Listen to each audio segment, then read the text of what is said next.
The dark side, beyond the wrestling ring. A shocking murder-suicide. How did we know that Chris Benoit would turn into a monster? Pro wrestlers dying young. And allegations of drug abuse. The steroids started, the drugs started, prescription drugs, because of the injuries. I'm glad that the WWE has taken the steps it has to clean up our industry. Is the WWE steroid-free, drug-free? Finally, my God, finally, Chris Benoit has become the heavyweight champion of this world. In the fall of 2005, following the year he wore the championship belt, professional wrestler Chris Benoit was at the top of his game. In the ring, with the body of an Adonis, he was slamming opponents, being slammed, and putting on a show. Outside the ring, the former WWE World Wrestling Entertainment Champion was quietly spinning into depression and, in a sense, documenting his own mental breakdown. This is an open letter to Eddie on November 24th, 2005. Mike Benoit is reading the diary his son wrote over an 11-day period in 2005. The diary consists of rambling letters to his best friend, a wrestler named Eddie Guerrero. The first entry, the first note to Eddie, was written on November 23rd, 10 days after his 38-year-old friend dropped dead of a heart attack. Oh, Eddie, I forgot to tell you about my dream last night. I dreamt that both my parents were perished. Mike Benoit believes it's the diary of his son going mad. And Nancy and I were trying to get to her parents in Daytona to save them because we felt that they were being taken next. And these people after them were very powerful people, high-ranking people. When we got to Daytona, it was too late. Her parents were gone too, perished. We just didn't understand this was going on at that time in Chris's life.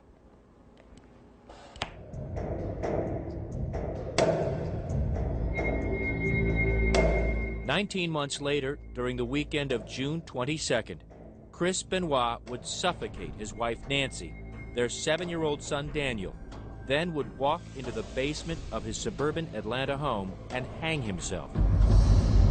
He was 40. The diary was found outside in the trash by a neighbor. No one saw it coming. Not his fellow wrestlers, not WWE boss Vince McMahon, and not his parents. I would have set my son in a totally different direction. I realized I do feel some responsibility for what has taken place here. Because you encouraged his drink? Yes, I did. And this is the dream. To be at the top, to be adored or hated by millions of fans. About 16 million people a week tune into the WWE. 2 of their cable programs, Raw and Friday Night SmackDown, are weekly ratings giants. WWE pay-per-view specials generate an average of $100 million per year. The action is fake, the pain is real. The grind never ends. And that's the dark side of wrestling entertainment when many turn to painkillers and steroids. And that combination has fed a numbing statistic. Their death rate was approximately 7 times greater than that age group in the general population. Dr. Keith Pinkard studied wrestling deaths over a 20-year span from 1983 to 2003. He found 64 professional wrestlers, all just 40 years old and younger, had died. A CNN tabulation shows in just the past 5 years, 18 wrestlers under the age of 50 have died. Pinkert, a medical examiner in Dallas, did his own analysis and was astounded. About a fifth of those were drug-related deaths, either accidental overdoses or suicidal overdoses. Each one of these professional wrestlers died of a drug overdose, a heart attack, or like Chris Benoit, committed suicide. I beat Chris Benoit for a title on pay-per-view once. You know, that's a bond me and Chris had. Chris Kanyon is one of those wrestlers who calls himself a survivor. He faced Benoit a number of times in the ring and faced the same personal demons. September 14, 2003, I took 50 sleeping pills and tried to kill myself. So I could be another one of those statistics. I very well could have been. Even Benoit, who once wore the championship belt, had he not killed his family, his suicide alone might have gone virtually unnoticed. But that spectacular crime has now gotten the attention of Congress and the public, and is again turning up the heat on the man who sits atop the world of professional wrestling. Vince McMahon is chairman of World Wrestling Entertainment. His wife Linda is the CEO. Together, they are the business of professional wrestling. Nothing from the WWE, under any set of circumstances, had anything at all to do with Chris Benoit murdering his family. How did we know that Chris Benoit would turn into a monster? In this hour, you will see the real side of fake wrestling. The ringmaster again under fire, performers who pump their bodies with drugs, and a mother who considered killing herself and her 2 children to escape life in the ring. And the only reason I didn't do it is because I couldn't guarantee that we would all die.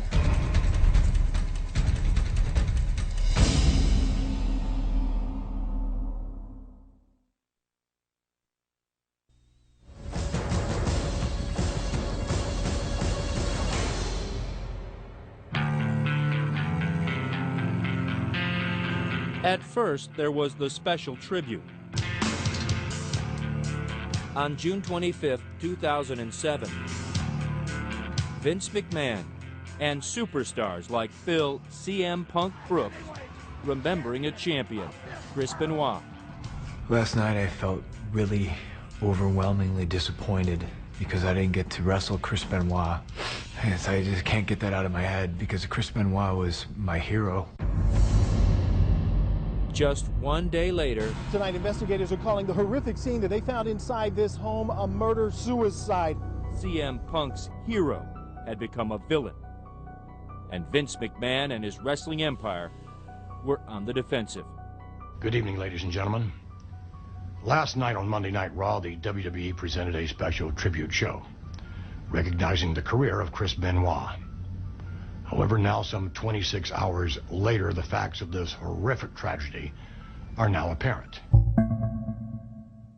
The Benoit tragedy put McMahon and his WWE back under the microscope. Another dead wrestler, allegations of steroid and drug abuse. Nothing new for McMahon, a bodybuilder and promoter who many say single-handedly changed the shape of wrestling. Vince has changed this business more than anybody. He has had an unbelievable influence on this business. A lot of it good, some of it not so good. Obviously, that look came from a lot of drugs, a lot of steroids. Del Wilkes wrestled for McMahon and his former World Wrestling Federation as the Patriot.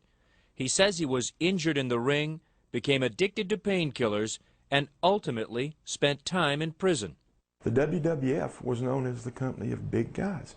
Vince liked big guys, and they were all there. You had certain wrestlers who... A former longtime WWE employee who asked us not to reveal his identity goes further, charging that McMahon not only changed the wrestlers, he also changed wrestling's legion of fans.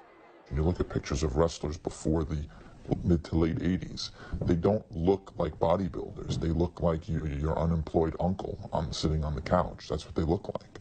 They're not jacked up guys. But now there's an expectation among fans that a wrestler has to look a certain way. As the wrestlers grew, so did the whispers of illegal steroid use. Those whispers turned into headlines when McMahon went on trial in 1994, charged by the federal government with distributing steroids to his wrestlers. The government star witness? McMahon's own, Hulk Hogan. Perhaps the most famous name in all of wrestling. Hogan, whose real name is Terry Bollea, admitted under oath that he had used steroids. He estimated as many as 80% of McMahon's wrestlers were using steroids. Terry! Hogan also testified McMahon knew his wrestlers were on the juice and said that McMahon had ordered steroids for his own use. Despite such damning testimony, McMahon was acquitted, but the trial did lead him to admit to steroid use. The government's long investigation had already led to him announcing an expansion of the drug testing policy for his wrestlers. McMahon tried to assure fans and critics he was serious, saying, "It should come as no surprise to you that the WWF has one of the most comprehensive drug testing education and rehabilitation programs in all of sports." The trial, the scrutiny, and defections to McMahon's biggest rival, the WCW, World Championship Wrestling, led to a downturn in McMahon's fortunes. Eric Bischoff ran WCW for McMahon's arch-nemesis Ted Turner, who at the time also owned CNN. WCW really dominated the sports entertainment category from probably about 1996 through effectively the first part or the middle of 1998. We were still very, very competitive, if not number one. We're close to it. The WCW and the WWF battled throughout the 90s, and both Turner and McMahon's organizations were dogged by allegations of steroid abuse. It was McMahon, however, who eventually won out. He bought the WCW in 2001, rolled it into his entertainment empire, and became the final word. Yeah, the WWE has, they're the last man standing in the world of professional wrestling.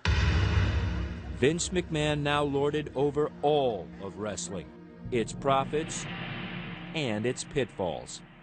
Steroids, human growth hormones, and the quest for bigger people in this industry. You like big guys, right? Well, again, I take exception to the fact that, our locker room now in terms of weight as far as big guys are concerned is lighter than it's ever been in history. There's an expression in our business that here's where you make your money. It's your face. It's what you do with it. McMahon protests, but there's no denying the massive, chiseled, almost unbelievable physiques of many wrestlers, and McMahon's eagerness to promote this look. Irv Muchnick, nephew of legendary wrestling promoter Sam Muchnick, is the author of Wrestling Babylon. Wrestlers see what works for other wrestlers and they copy it. There are only a handful of really top slots where you make huge money. So much money that you can really take care of your family and really take care of your health and really prepare for your retirement. Still, the debate over steroids and its impact on who gets to the top divides the wrestling community.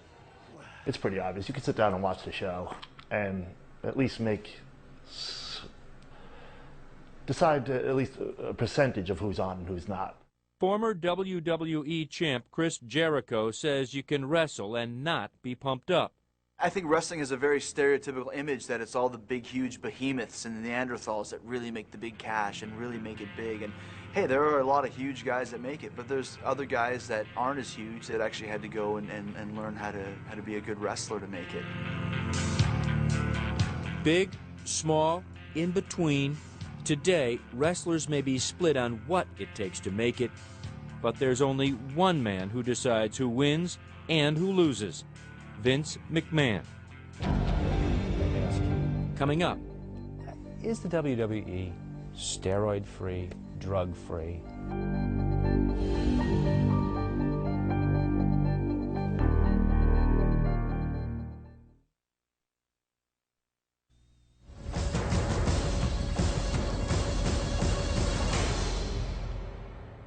That's Chris as a 15-year-old standing in the Rocky Mountains. He started lifting weights at the age of about 13 in the basement, and he would not go out. If the guys called and said, come on out and hang out, he'd say, no, gotta lift my weights. Even at age 13, Chris Benoit already knew what he wanted to be. It was really a passion, and he wanted to be a professional wrestler. Michael Benoit did not share that passion, but he loved his son. The weights were a present for Chris.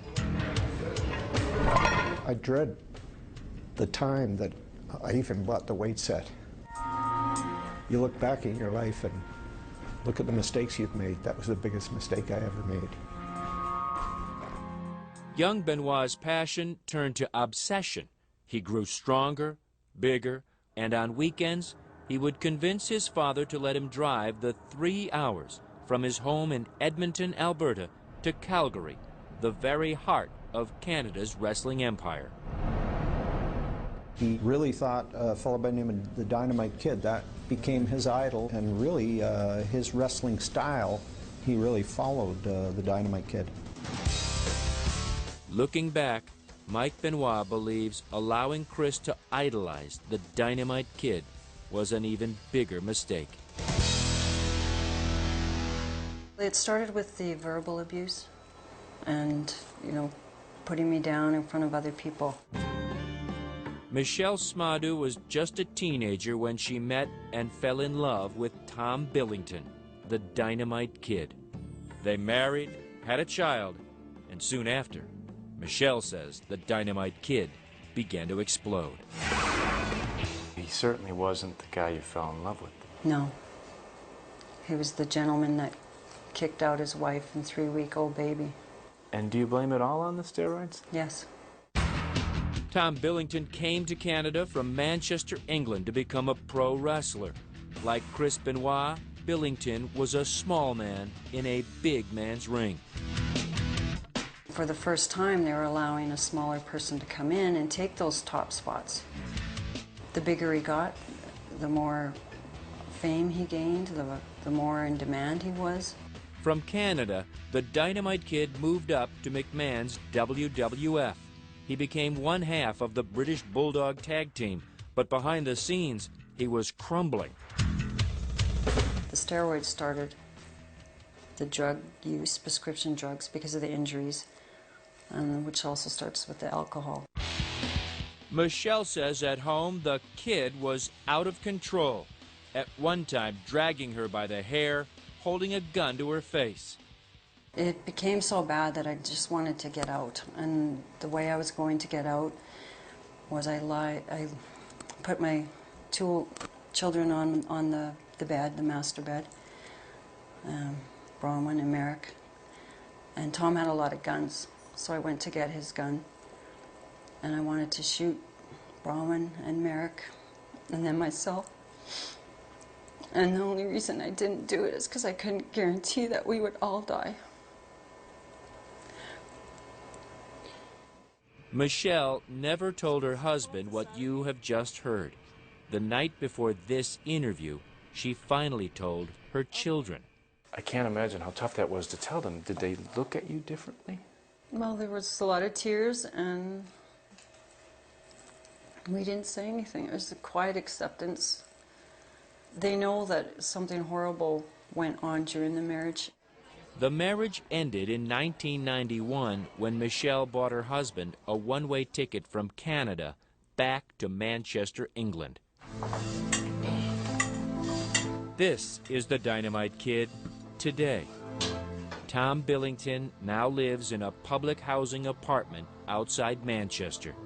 He has lost the use of his legs. A pin sticks out from one of his toes. He readily admits wrestling did this to him. Wrestling and the fact he ignored doctors who told him to stop. I need the money. I went back to wrestling because I needed the money. The other British Bulldog, partner Davy Boy Smith, his younger cousin, died of a heart attack at age 39. Billington, who was only 48 years old, says he might have suffered the same fate were it not for a drug overdose that led a doctor to discover an enlarged heart. So he said he's enlarged from taking steroids. So he said, don't take steroids again, you'll be okay. So anyway, I've never touched the steroids since 1991. Well, before then I did regular, you know, for years. In fact, he says, for years, many of McMahon's wrestlers took steroids. The bigger the physique, the bigger the promotion. I took it for the job. Because I was in the WWF, most of them was all big men. So I thought, well, I'll do it too. Billington says the steroids came from doctors, from friends, even steroids meant for horses. He took them all, took a terrible pounding in the ring, and like his now dead partner, began taking extensive amounts of painkillers. My back, my knees, my shoulder, different things. Yeah, I took painkillers. Tom Billington has never laid eyes on a 16-year-old daughter, born after his marriage broke up. He remains bitter about Michelle, saying she's brainwashed his children. He does admit holding a shotgun to her head, but insists he was not violent. I don't think it was violent. I mean, I put a shotgun under her chin once, but I had no shells. I only pretended that. This is the man Chris Benoit idolized. Shortly after Benoit's death, a British newspaper quoted the Dynamite Kid, harshly criticizing Benoit. "We've all been through it," Billington is quoted, "but we didn't take it out on our loved ones." He told us maybe it was the drugs. It can make you aggressive, the steroid. But I don't, well, personally, you don't want to kill your bleeding kid, would you? Or wife, whatever. Coming up, new revelations about Chris Benoit's death and the Benoit family's search for answers. I said to my wife, I said, it's our only hope.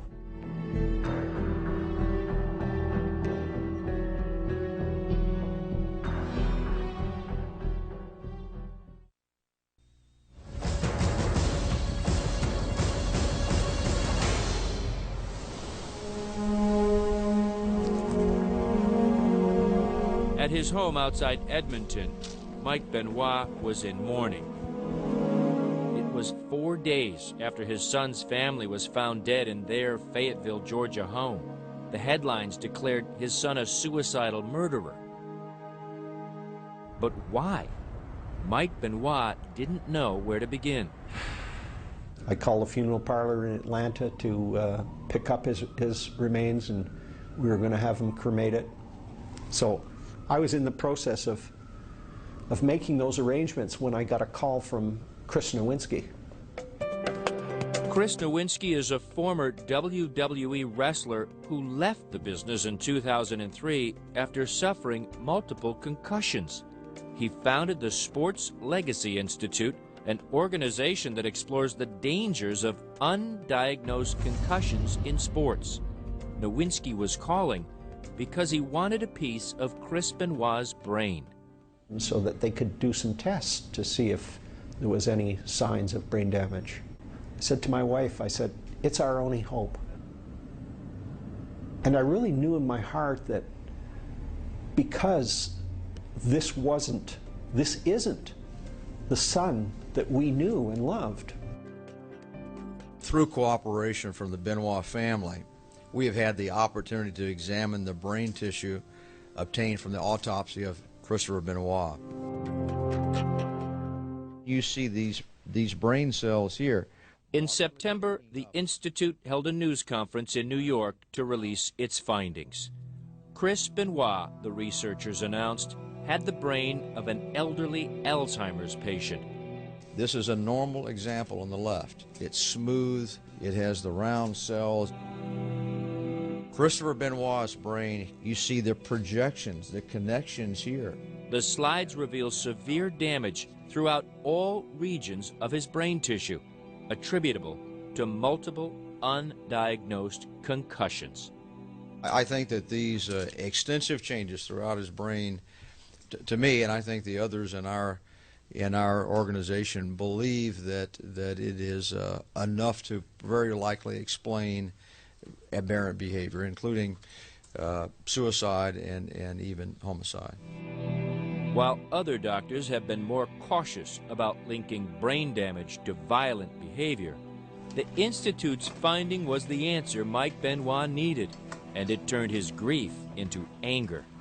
Because the last paragraph said it's because of the nature of the way Chris wrestled that this is why he sustained the brain injuries. So they were basically blaming my son for this. Like the Dynamite Kid he idolized, Chris Benoit was a wrestler's wrestler. Small in stature, he made up for it with soaring maneuvers, including his trademark, the flying headbutt. Chris Kanyon says Benoit would take the abuse for the love of the show. So me and him wrestled each other a bunch of times, and it was never about what can I do to you to make me look good. It was what can we do together to make the match look good. And looking good meant taking real hits to the head. Although the McMahons are aware of some of the Institute's findings, they say they have not yet studied the report. These studies, have not been, they've not been proven, if you will. Haven't been even critiqued by other members of the scientific community. As a result, McMahon is moving with caution. The only thing we've done really is, from a conservative standpoint, is just don't use chairs to the head. But other than that, it's what it is in the ring. Accidents do occur. It's not ballet, as they say. He did have some kind of brain injury, to get back to that point. I would think from a business standpoint, Mr. McMahon, you would be concerned about that, if you are concerned about your wrestlers. There's no question we are. We're concerned about everything. But again, you're frying me with facts, if they are facts, that are after the fact. The fact is, there is mounting evidence across all sports that multiple concussions can have devastating consequences. But McMahon just doesn't buy that concussions drove his former champion to kill. The findings themselves state that Chris Benoit had the brain of an 85-year-old man with dementia. And I would suggest to you that from a layman's standpoint, Chris Benoit could not do what he did for a living. He could not function as a normal human being. He couldn't even go to the airport if, in fact, that report were accurate. Still ahead, is there a gaping loophole in the WWE's drug testing program? My 3-year-old could drive a freight train through it.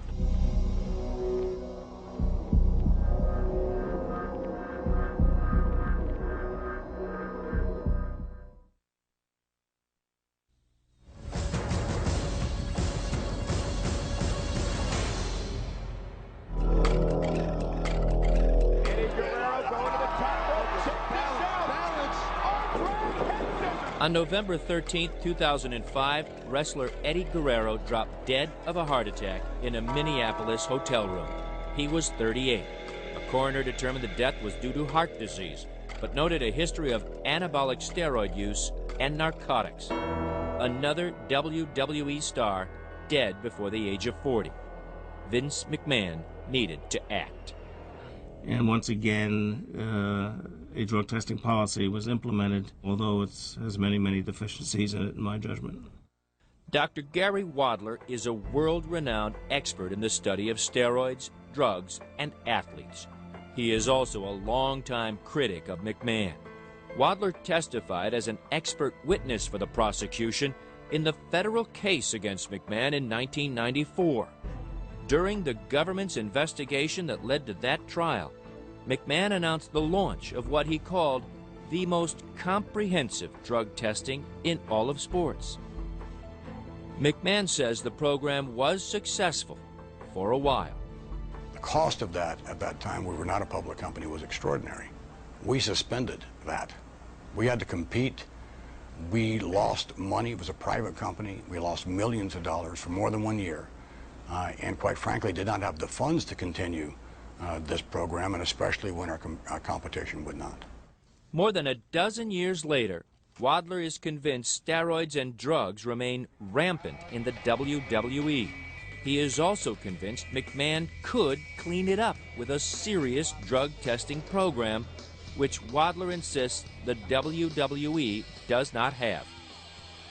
Well, certainly it's far, far, far short of where it needs to be. There is a gold standard, and I measure all these sporting activities and entertainment, if you will, activities against that gold standard, and it's miles apart.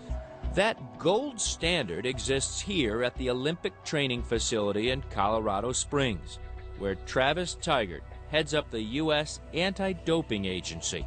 Under his direction, athletes are randomly tested and, if caught just once, face a 2-year suspension from competition. If caught a second time, they can be banned for life. If there's a desire to have a truly effective anti-doping program and to be as clean as you possibly can be, I haven't seen any excuse that's been put forward up to this point why that can't be done. Like Wadler, Tygart believes McMahon and the WWE are not serious about running a clean program. He says look to the WWE's own policy.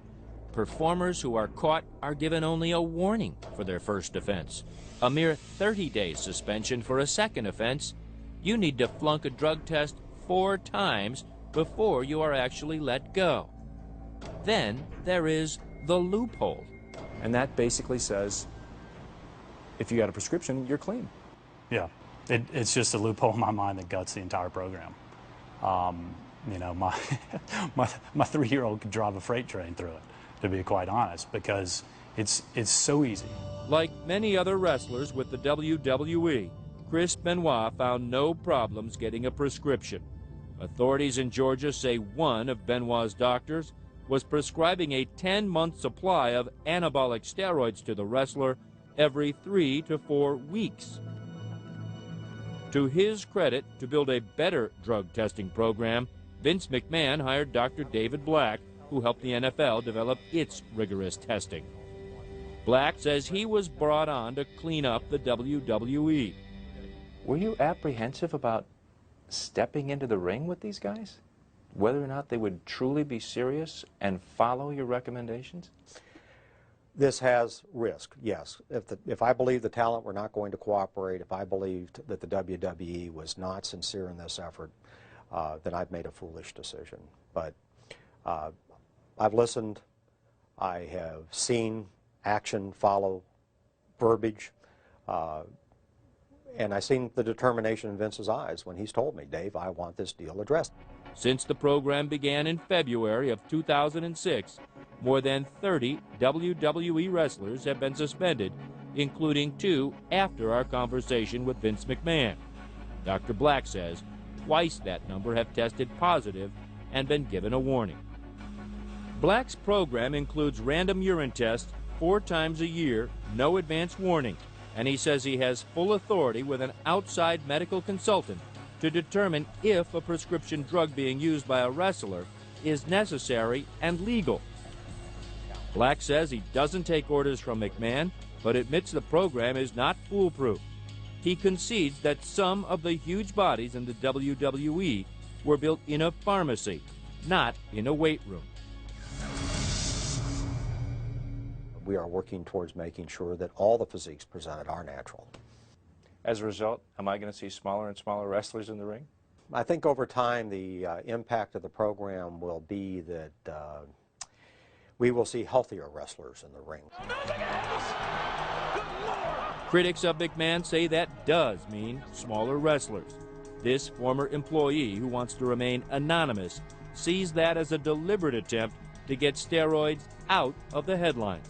When the steroid scandal first happened in the early 90s, and a lot of these guys came off the gas and they got smaller, the business also suffered. Now, he says, it's happening again. The death of Benoit, the death of Guerrero, the allegations of steroid use run amok, and a congressional committee asking questions. Suddenly, there are smaller WWE stars, one whose very gimmick is to be drug-free. When we come back... You're Mr. I'm straight edge. I'm straight edge. What the hell does that mean?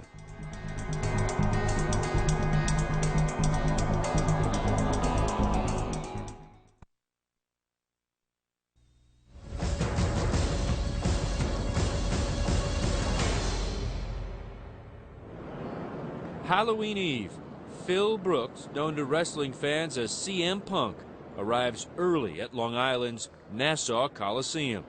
You want to strap this on for me? Since winning the ECW title belt, Punk is more in demand than ever. And tonight, the company owned by Vince McMahon is putting on a pre-Halloween battle. What you got tonight? What, bro? Casey. See you, bro. Let's get him.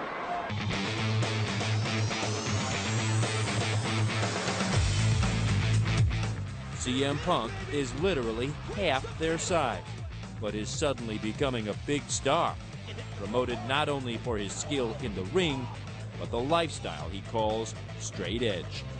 It means I don't drink, I don't smoke, I don't do drugs. I guess to a lot of people, I am boring. Punk's clean lifestyle stands out at the WWE.